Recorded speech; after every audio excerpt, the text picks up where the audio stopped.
Olá a todos, meus amigos, minhas amigas, sejam bem-vindos ao curso de Processo Penal aqui no CPA Concursos, voltado para o exame de ordem. Então, vamos garantir as nossas questõezinhas de processo penal.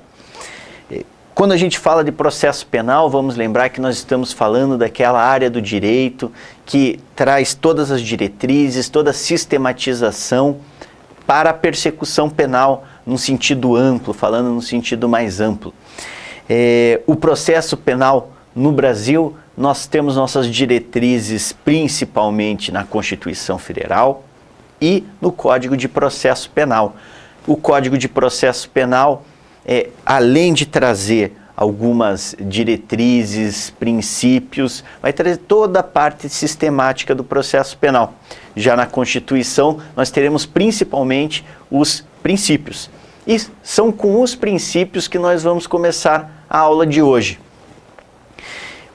Primeiramente, então, nós temos que lembrar que a Constituição Federal, como nossa Carta Magna, como nossa lei principal, ela deve ser o vetor de interpretação do processo penal. Então, todo o processo penal, todas as normas devem ser interpretadas de acordo com a Constituição Federal de 1988. Parece até besteira falar isso, mas não é. Hoje em dia nós temos inúmeras decisões ainda de juristas e inclusive doutrinas que vão trazer um processo penal mais arcaico, uma visão mais arcaica do processo penal. Só que, principalmente, não somente para o nosso dia a dia, mas para o nosso exame de ordem, é importante que a gente interprete bem tudo através da Constituição Federal. Então, o princípio da interpretação conforme a Constituição é o que vai nos guiar. Primeiro princípio que a gente tem que sempre lembrar, o princípio da presunção da inocência. É um princípio básico, está na nossa Constituição Federal, é uma garantia fundamental do cidadão. E o princípio da presunção da inocência vai dizer aquela regra básica de que ninguém pode ser considerado culpado senão após o trânsito em julgado da sentença penal condenatória. É isso que a gente tem que lembrar. Alguns doutrinadores vão chamar esse princípio também de estado de inocência. Então, também pode ser considerado. Mas o princípio da presunção de inocência, ele é um princípio que vai abarcar diversos outros princípios. Por quê? Porque através dele nós teremos algumas regras que são fundamentais para o Estado democrático de direito. O princípio, então, da presunção da inocência vai se desdobrar, por exemplo, na questão do ônus da prova, vai se desdobrar em questões principais de liberdade. Esse princípio, portanto, ele é fundamental e deve ser sempre lembrado. O princípio da presunção da inocência, então, além de dizer que somente após o trânsito em julgado que alguém pode ser considerado culpado, ele vai trazer para a gente a regra de que a liberdade deve ser considerada como regra, não exceção. Às vezes nós percebemos uma inversão nessa situação, no sentido de que juízes, decisões dão a parecer a impressão de que a liberdade é uma exceção, mas não, a liberdade é a regra. Enquanto alguém estiver sendo processado criminalmente, enquanto estiver sendo investigado, enquanto estiver correndo a persecução penal, a liberdade deve ser a regra. Quais são as exceções a esta regra? Isso nós vamos ver posteriormente, basicamente a partir do artigo 312 do CPP, quando a gente trabalha em prisões. Mas então, a liberdade deve ser considerada a regra. Outro desdobramento do princípio da presunção de inocência é o do ônus da prova. Então, quem deve provar a responsabilidade criminal do acusado É o Ministério Público, é o órgão de acusação. Eles que devem provar, além de qualquer dúvida, que o acusado deve ser responsabilizado, que o acusado é culpado. Então, o acusado não há necessidade dele fazer prova positiva para sua absolvição. Quem deve sim indicar quais a materialidade, a autoria, indicar inclusive as excludentes, que as excludentes não estão presentes, é o Ministério Público. Então, essa é um desdobramento. Outro desdobramento, que alguns doutrinadores vão chamar de princípio, como se fosse um princípio autônomo, é o princípio do indúbio pro réu, que é um desdobramento também. É um desdobramento desta regra que a gente acabou de falar, que é a regra do ônus da prova, que cabe ao Ministério Público, que é o titular da ação penal. Então, o princípio do indúbio pro réu é um princípio milenar que está presente, principalmente na presunção de inocência, que vai dizer que, se houver dúvidas sobre a responsabilização criminal de determinado acusado, esta dúvida deve ser interpretada em favor do acusado. É um princípio básico no Estado democrático de direito, ou seja, em havendo dúvidas, se não estiver provado adequadamente a responsabilização que o acusado cometeu uma conduta humana típica, antijurídica e culpável, ele deve ser absolvido. Então, esse aforismo do indúbio pro réu, ele é importantíssimo, pois vai evitar que pessoas que podem, que sejam inocentes, né, vão ser consideradas culpadas porque há somente uma dúvida, né? Então é o princípio do indúbio pro réu.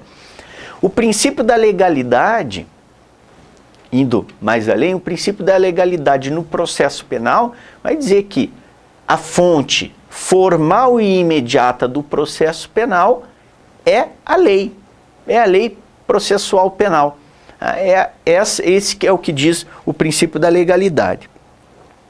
O princípio da ampla defesa. O princípio da ampla defesa é muito simples, por mais que seja fundamental. O princípio da ampla defesa vai nos dizer que o acusado poderá produzir todos os meios de prova legítimos e ao seu alcance para poder se defender. Então, ele pode utilizar qualquer meio de prova para se defender. O princípio da ampla defesa, ele é subdividido em dois. Por assim dizer, a gente pode dizer que dentro deste princípio da ampla defesa está abarcado tanto a defesa técnica, que é o direito que qualquer acusado tem de se defender por meio de um advogado regularmente inscrito na Ordem dos Advogados do Brasil. É a defesa técnica. Somente com a defesa técnica é que um acusado pode ser efetivamente processado. Então, o princípio da ampla defesa vai trazer a defesa técnica como algo indisponível. Tá? E, inclusive, essa defesa tem que ser efetiva, pois há inúmeros julgados que vão trazer a situação em que um determinado acusado estava sendo processado e a defesa técnica foi meramente protocolar ou fez uma defesa muito fraca. Então, se isso houver efetivamente sido comprovado, esse julgamento vai ser nulo, né? O processo vai ser anulado. Então, aqui a defesa técnica. E também é desdobrado, por outro lado, na autodefesa, que é o direito que o acusado tem de se defender como ele bem entender, tanto de forma negativa, ficando em silêncio, que é um direito, até o que a gente vai ver do princípio da não autoincriminação, mas ele pode ficar em silêncio, como ele pode participar ativamente da sua defesa através de sustentações, de argumentos, de provas que ele bem entender necessário. Então, o princípio da ampla defesa é fundamental. Até mesmo por causa desse princípio da ampla defesa, é que nós temos aquela regra no Código de Processo Penal em que o acusado não pode ser condenado somente com provas colhidas, com elementos colhidos exclusivamente no inquérito policial. Isso também nós veremos logo mais.